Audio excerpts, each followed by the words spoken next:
जगत भावन भवानी शंकर, देव भी नहीं आदिदेव महादेव, वे स्वयं कह रहे हैं क्या, वे स्वयं बाल रूप की उपासना करते हैं।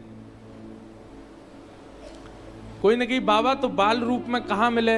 बोले भैया तू ना जाने को, या भेद को मैं समझ गया हूं जो महादेव कर रहे हैं। बोले कहा? बोले बाल रूप की वंदना या हमारी जरूरी है, जितना छोटो बालक उतनी जल्दी रीझ जाए, उतनी जल्दी मान जाए। वो जैसे जैसे वाकी आयु बड़ी होती जाए, जैसे तैसे वो और ज्यादा विलग है तो चलो जाए, और ज्यादा दुर्गम है तो चलो जाए। छोटे बच्चे को रो रहा हो टॉफी दे दो, खुश हो जाएगा। वही 26-27 साल का बालक रो रहा हो, उसको टॉफी दे दो, गुस्सा हो रो जाएगा।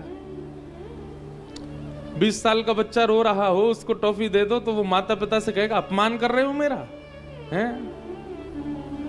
लेकिन वही छोटा सा बालक रो रहा हो, उसको टॉफी भी मत दो, उसका रैपर ही दे दो, बस उसी से ही खुश हो जाएगा।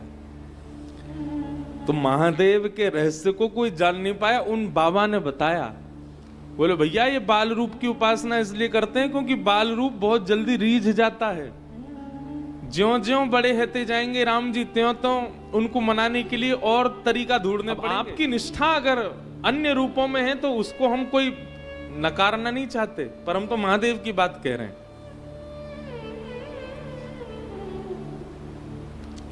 तो इसलिए यहां रामेश्वर भगवान को तो बालकांडी सुना के जाएंगे। कल बड़े प्रेम और भाव से आनंद के साथ महादेव का विवाह उत्सव हम सब लोग श्रवण कर रहे थे।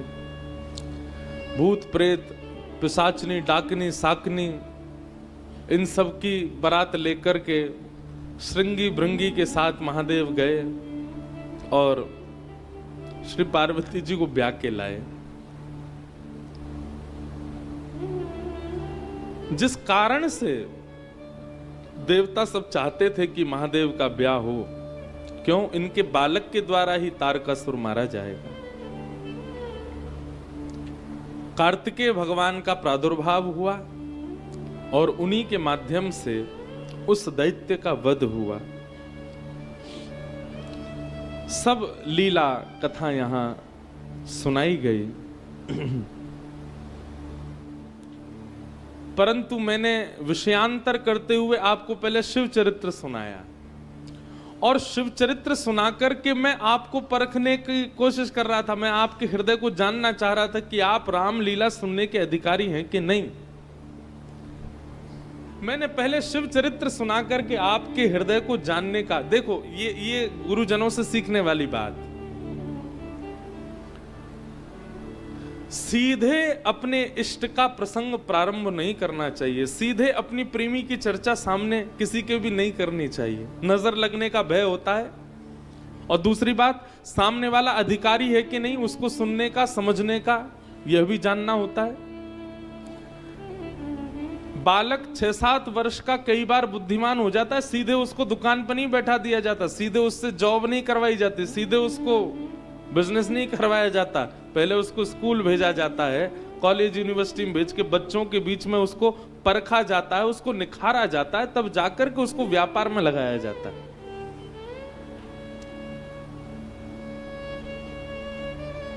अपने इष्ट की चर्चा या समाज संसार व्यवहार में भी अपने प्रेमी की चर्चा सबके सामने प्रकट नहीं करनी चाहिए।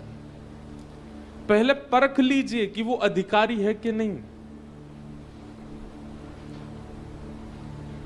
याज्ञवल्क्य मुनि कहते हैं मैंने महादेव का चरित्र सुनाकर के आपके मर्म को समझ लिया।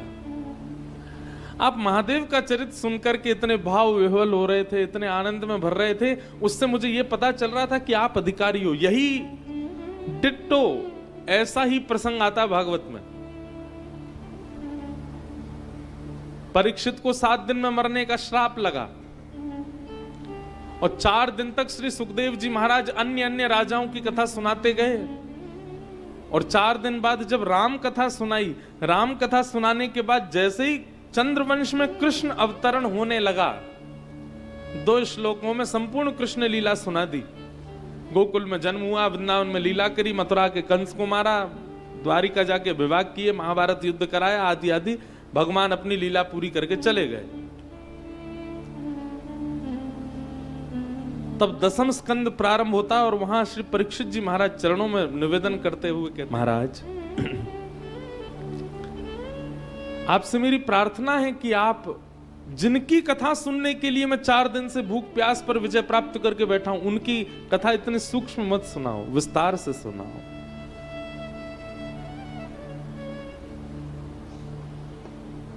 तब परीक्षित महाराज को इस भाव को देख करके सुखदेव जी कहते हैं, तुम्हें भूख नहीं लगती, तुम्हें प्यास नहीं लगती, तुम्हें सोना नहीं है, 4 दिन से बैठे हो।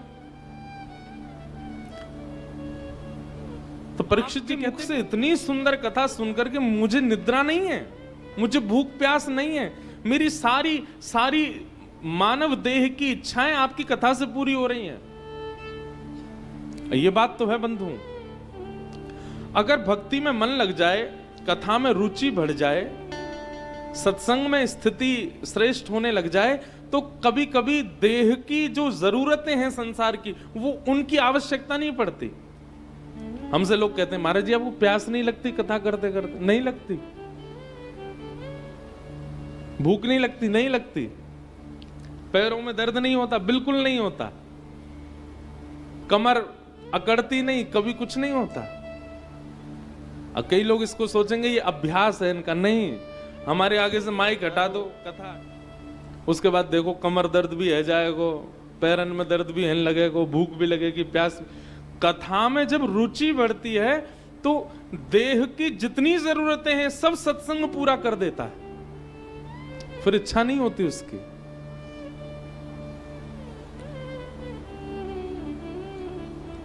हमसे एक बात यदि आप पूछें तो हम स्पष्ट कर दें, भगवत प्राप्ति के लिए तप बहुत आवश्यक, भगवत प्राप्ति के लिए व्रत बहुत जरूरी है? नहीं।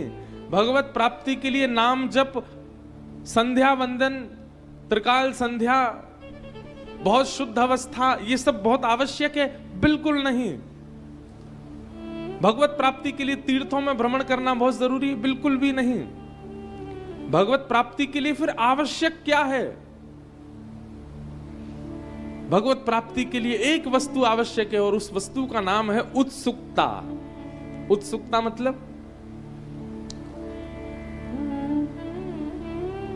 किसी वस्तु को प्राप्त करने के लिए आप बहुत उत्साहित हैं।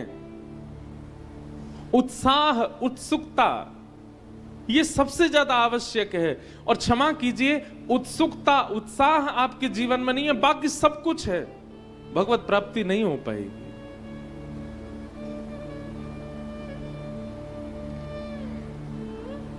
सबरी की भक्ति में क्या है? उत्सुकता।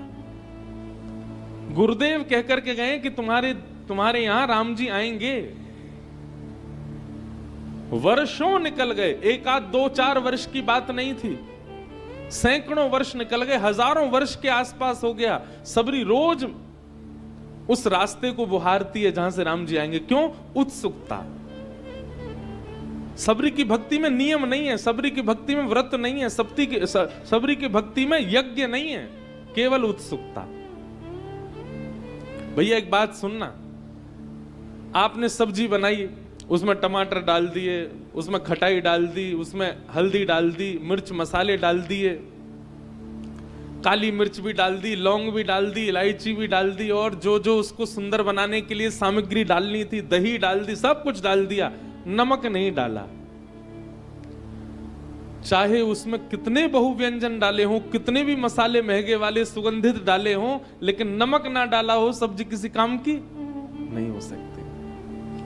लेकिन आपके पास में बहुत व्यवस्था नहीं थी, आपने पानी में सब्जी डाल दी उबाल करके, और उसमें केवल नमक डाल दिया, और नमक डाल करके उसको मीड़ करके थोड़ी चटनी से बना के दे दी, उससे भी पेट भर जाएगा।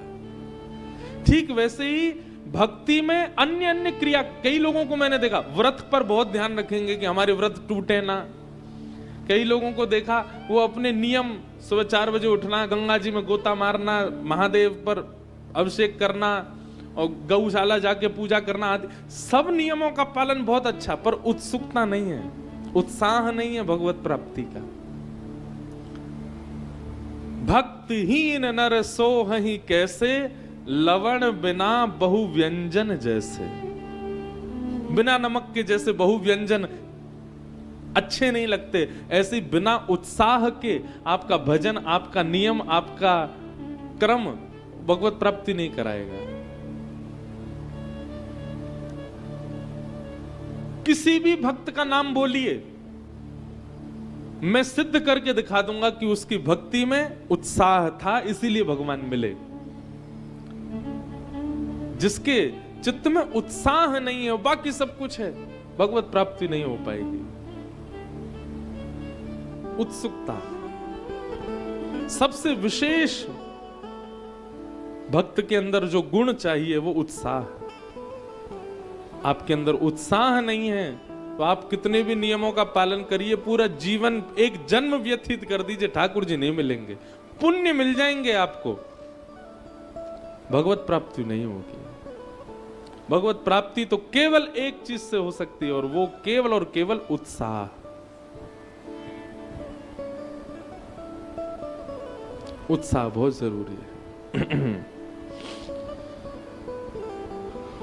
याज्ञवल्क्य जी भरद्वाज ऋषि से कहते हैं कि तुम्हारा उत्साह मैं देखना चाह रहा था, इसलिए मैंने पहले विषयांतर करके शिव चरित्र सुनाया, लेकिन अब मैं तुम्हारे उत्साह को जान चुका हूं, तुम्हारा उत्साह मैंने जान लिया, अब मैं तुमको रघुपति की लीला सुनाऊंगा। और कैसे प्रारंभ हो रही है? बोले कैलाश में पर्वत के मध्य में अपनी जटाओं का मुकुट बना करके महादेव बैठे हैं, और श्री महादेव के उस रूप को देख करके पार्वती जी समीप आती हैं, और समीप आकर के श्री पार्वती जी महादेव से निवेदन करती हैं कि हे मैं आपसे निवेदन करना चाहती हूं कि मुझे अपने पूर्व जन्म की स्मृति हो गई है। सती चरित्र में मुझसे जो अपराध बना था राम जी के स्वरूप के प्रति, अब वह अपराध मैं नष्ट करना चाहती हूं, कृपा करके आप जिन रात गुणगान करते रहते हैं, कृपा कर उनके बारे में मुझे कुछ सुनाइए। मेरे मन में अभी भी कुछ संशय है उस लीला के प्रति। जो वन में मैंने रूप देखा था ठाकुर जी का, जब वे परब्रह्म हैं, जब वे साक्षात नारायण हैं, जब वे आदि पुरुष हैं, तो फिर एक स्त्री के विरह में वो इतने व्याकुल क्यों थे? मैं परीक्षार्थी होकर के नहीं, मैं एक जिज्ञासु बनकर के आपसे पूछ रही हूं, कृपा करके मुझे उस परमात्म तत्व का बोध कराइए कि उन्होंने ऐसी लीला क्यों की। क्योंकि परमात्मा तो निर्विकार होता है, उसको कोई मोह नहीं होता, उसको कोई दोष नहीं होता। हे नाथ, मुझे आप अब योग्य जान करके कृपा करके राम जी का सुंदर चरित्र सुनाइए। आहा,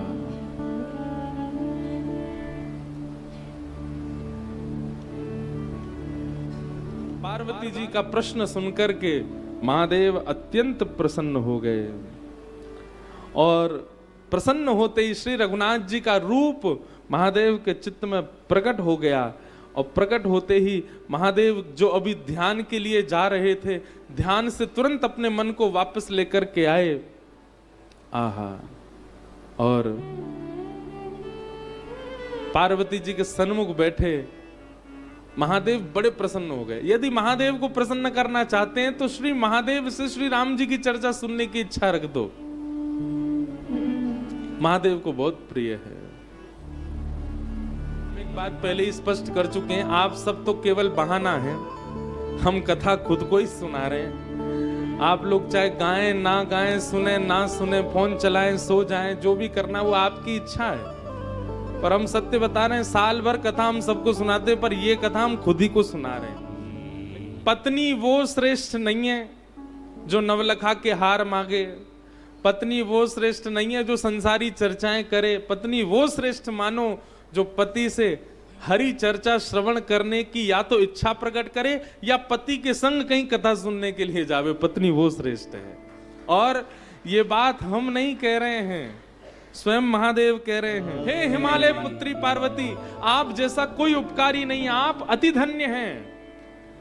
आज मानो महादेव का हृदय नृत्य कर रहा है। जिस सती ने पहले हृदय दुखाया था, जिनके भाव से महादेव अत्यंत अत्यंत विलाप करने लगे थे, विरह में चले गए थे, आज वही जब पार्वती के रूप में आई और उन्होंने श्री रघुपति प्रसंग पूछा है, तो मानो महादेव तांडव नृत्य करने की इच्छा में आ गए हैं, अत्यंत प्रसन्न हो गए हैं, धन्य धन्य कह रहे हैं, बोले आप जैसी कोई उपकारी नहीं है हे गिरिराज कुमारी। क्यों? महादेव कह रहे हैं, बोले राम कथा क्या है, एक करतार है, जैसे पक्षियों का समूह बैठा हो और तभी आप जाकर के केवल एक ताली बजा दो, सारे पक्षी उड़ जाते हैं, वैसे ही हमारे हृदय में काम, क्रोध, लोभ, मोह, ईर्ष्या, द्वेष, अभिनिवेश, अहंता, ममता आदि रूपी ये सारे पक्षी बैठे हैं, उड़ ही नहीं रहे हैं, हमारे सद्भाव रूपी दानों को चुनते जा रहे हैं, चुगते जा रहे हैं। महादेव कहते हैं तभी क्या करो भैया, विवाह के बाद पति पत्नी को यह करना चाहिए। क्या? जो नव विवाहित होने वाले हैं उनको तो हम पहले ही बता रहे हैं, और जिनके है चुके हैं उनको तो अब क्या बताएं, अब तो बहुत समय निकल गया, लेकिन फिर भी मानस जी बहुत सरल हैं, कोई भी सुना सकता है। कम से कम इतना करे, पत्नी को सन्मुख आसन बैठा करके और संपूर्ण मानस जी की कथा पत्नी को श्रवण करावे, जैसे महादेव सुना रहे हैं श्री पार्वती जी को, और इतने ही उत्साह से सुना। यहां मैं चौपाइयां पढ़ रहा हूं और मुझे महादेव अत्यंत उत्साह में दिखाई दे रहे हैं, कितने आनंद में भर गए महादेव। महादेव कह रहे हैं, बोले राम कथा क्या है, राम कथा कलि विटप कुठारी, कलयुग रूपी वृक्ष को नष्ट करने के लिए कुठारी यानी कि कुल्हाड़ी के समान है राम कथा। हे गिरिराज कुमारी, अब देखो कितना सम्मान दे रहे हैं पार्वती जी को। जहां सती ने जब पहले इतना गलत किया तो वहां पर शब्द ही अलग थे, दक्ष कुमारी और आदि आदि सब भाव कह रहे थे, लेकिन अब भवानी भी कह रहे हैं, गिरिराज कुमारी भी कह रहे हैं, खूब सम्मान से पार्वती जी का नाम ले रहे हैं। क्यों? क्योंकि हरि कथा के प्रति जिज्ञासा प्रकट की है। सौभाग्यशाली हैं वो पतिदेव जिनकी पत्नी कहती हो कि कथा में लेके चलो, हमें कथा सुननी है, वो सौभाग्यशाली। उनको सबके सामने छूने में शर्म आ रही हो तो एकांत में पांव छू लो एक बार पत्नी के, बोले वाह भैया पार्वती जी आई घर में हमारे, कथा के प्रति इतनी रुचि। अच्छा, इस बात पे इतना लोग हंस क्यों जाते हैं? पूजनियों को बंधन करने में कोई दिक्कत थोड़ी होनी चाहिए। सत्संग के प्रति जो आपको अग्रसित करे वो गुरु से कम नहीं है। और हम एक बहुत अच्छी युक्ति बता रहे हैं, आजकल विवाह टिक नहीं रहे लोगों के। अगर चाहते हैं कि विवाह टिके तो ब्याह के बाद कुछ दिनों के लिए, भले ही 9 दिनों के लिए कहीं तीर्थ में जाइए और वहां तीर्थ में दोनों ब्रह्मचर्य का पालन करते हुए मानस जी का पाठ एक दूसरे को सुनाइए। आपका विवाह टिक क्या, बिल्कुल बिल्कुल महाराज, जैसे उमा पार्वती, ये दोनों, इन दोनों की आराधना भागवत में बताई गई है कि अगर किसी पति पत्नी के विवाद समाप्त ना होते हो तो वो उमा पार्वती के दोनों के युगल चरणारविंदों को प्रणाम करे। ये दोनों उसके युगल संबंध को दीर्घ काल तक बरकरार रखवाते हैं। उमा पार्वती, पार्वती जी और महादेव।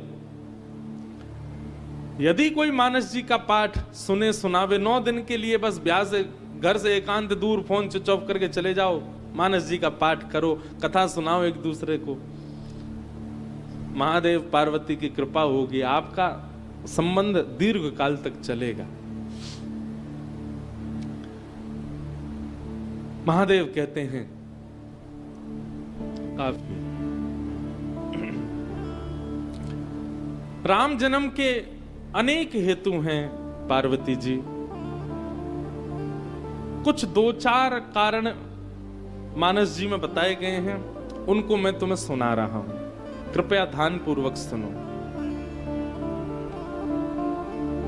दो द्वारपाल हैं भगवान की, कथा सबको पता है, और ये बात मैं ही नहीं कह रहा हूं, स्वयं गोस्वामी जी भी कह रहे हैं कि सबको पता है, जाने सबको। जय और विजय, सनक सनंदन सनातन सनत कुमार एक बार भगवान नारायण का दर्शन करने के लिए गए, लेकिन जय विजय द्वारपालों ने, भगवान विश्राम में हैं और सनत कुमार बाल रूप में थे तो उनको छोटा बालक जान करके रोक दिया, और तभी सनत कुमारों ने श्राप दे दिया। बोले भगवान के द्वारपाल होके तुमको पता नहीं है किससे किस प्रकार व्यवहार करना चाहिए?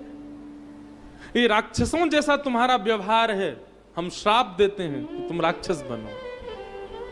तभी भगवान बाहर निकल के आए वैकुंठ से और आकर के सनत कुमारों को वंदन किया। बोले भगवान आपकी बड़ी कृपा, क्रोधापि देवेन वरेण तुल्यम, बड़े लोगों का क्रोध कहीं ना कहीं वरदान साबित होता है। अगर सनत कुमार कोपित नहीं होते तो कभी राम अवतार नहीं होता। आपने कृपा करके मेरे द्वारपालों को अनुग्रह प्रदान किया है कि कुछ दिन मेरा सानिध्य इनको प्राप्त हो।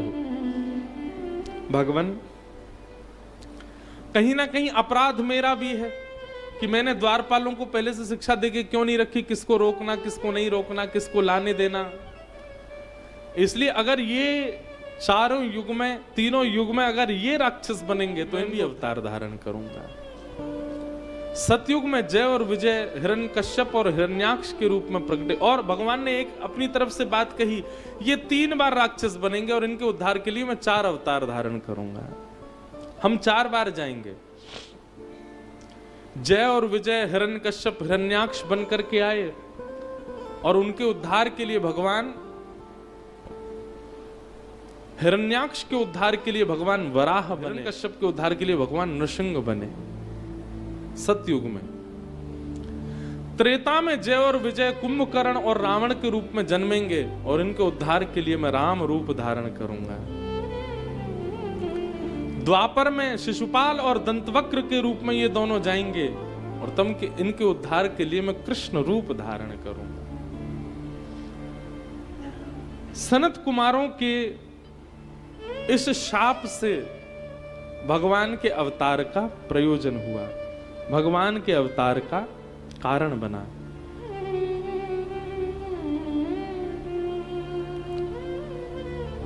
फिर एक कथा जलंधर की सुनाई गई, जहां भगवान ने उसके उद्धार के लिए भी राम रूप धारण किया। और एक बड़ी प्रसिद्ध कथा और बड़ी रोचक कथा भगवान श्री राम के अवतरण की सुनाई गई। महादेव कथा सुना रहे हैं और सुनाते सुनाते कहते हैं, हे पार्वती जी, राम अवतार के पीछे एक कारण है कि एक बार नारद जी ने श्राप दिया और नारद जी के श्राप के कारण एक कल्प में भगवान राम को आना पड़ा। नारद जी का नाम सुनते ही पार्वती जी के तो मेरुदंड सीधे हो गए, नेत्र खुल गए कि गुरुदेव, नारद जी के श्राप की वजह से भगवान को आना पड़ा। सुनते ही पार्वती जी चकित हो गए, बोले मेरे गुरुदेव नारद जी, वे तो साक्षात नारायण के भक्त हैं, वे तो साक्षात विष्णु के भक्त हैं, वो कैसे श्राप दे सकते हैं? महादेव बोले, पानी पियो छान के, गुरु बनाओ जान के। गुरु जी बनाए, देखो हमारे भगवान को उनकी वजह से अवतार लेना पड़ा। गोस्वामी तुलसीदास जी महाराज इतना सुंदर वर्णन करते हैं। पार्वती जी बोली, अरे नहीं नहीं नहीं नहीं, आप हमारे गुरु पर प्रश्न मत उठाइए। तो आपके गुरु जी ने श्राप दिया भगवान को? पार्वती जी बोली, नहीं नहीं, हमारे गुरु ऐसे नहीं कर सकते। ऐसा कौन था जिसकी वजह से मेरे गुरु को श्राप देना पड़ा भगवान को? बोले, वाह पार्वती वाह, मतलब आप ये मान सकती हो कि भगवान ने अपराध किया होगा, लेकिन ये नहीं मान सकती कि आपके गुरु ने जबरदस्ती श्राप दे दिया है। पार्वती जी बोली, आप जो कहेंगे सब स्वीकार है, पर मैं अपने गुरु की निंदा नहीं सुन सकती। मैं अपने गुरु के प्रति जो मेरा भरोसा, जो मेरा विश्वास है, मैं उसको नहीं डगमगा। जरूर भगवान ने कोई अपराध किया होगा, ये बहुत ऊंची बात है। आप भगवान को अपराधी मान रहे हो लेकिन अपने गुरु को नहीं। कहीं ना कहीं ये गुरु निष्ठा है। आजकल के पढ़े लिखे लोग इस बात पर ज्यादा मोहर नहीं लगाएंगे। आजकल के पढ़े लिखे लोग इस बात को ऐसा कह सकते हैं कि भैया ये तो अंधविश्वास हो गया, गुरु कुछ भी करे हम उसको माने ही माने। हमारी एक बात बहुत ध्यानपूर्वक सुनिएगा, गुरु शरीर नहीं होता, गुरु व्यक्ति नहीं होता, गुरु बुद्धि नहीं होता, गुरु मन नहीं होता, गुरु माता पिता के गर्भ से जन्मा व्यक्ति नहीं होता, गुरु चिता में जलने वाला व्यक्ति नहीं होता। अगर इन सब चीजों में गुरु का दर्शन आप कर रहे हो तो क्षमा कीजिए, आपने गुरु बनाया नहीं है। गुरु मानव नहीं है, गुरु बुद्धि नहीं है, गुरु जन्म लेने वाला नहीं, गुरु मरने वाला नहीं। वो साक्षात शिव है, वो साक्षात राम है, वो साक्षात परब्रह्म के समान है। वो गुरु दृष्टि अगर हो जाए तो मानो कि आपने गुरु बनाया है।